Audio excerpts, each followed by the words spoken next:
好，我哋今日要討論嘅係呢個資訊素養嘅重要性。冇錯。咁呢條新聞話咧，奇異果可以摧毀好多癌細胞嘅喎，不得。教授阿 Miss Chan 佢又話可以有效殺死呢個98%嘅抗癌喎。等我睇下。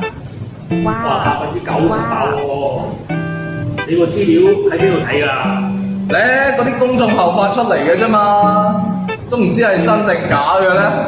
但係佢又寫住好似一啲權威性嘅網站，但實質係個人註冊嘅網站，即係呢篇報道睇嚟都唔係好權威喎。係咯，而且佢有隻奇異果喺度嘅喎，咁靚嘅，有奇異果嘅喎，即係食咗就可以抗癌咁喎。係咯。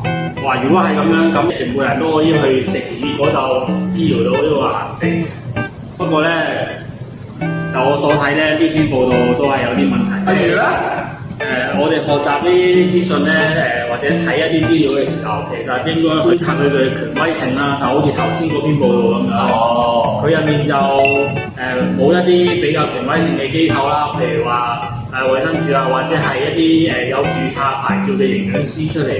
係咯，呢啲咁嘅數據出嚟，係咯，加上佢嘅時效性咧都冇標明出嚟。咁而家佢可能呢啲奇異果嘅品種啊都係唔清晰嘅，所以我哋可能就要諗多一層，未必啱。同埋佢係咪基於呢個科學性嘅測試咧？有冇偏見啊？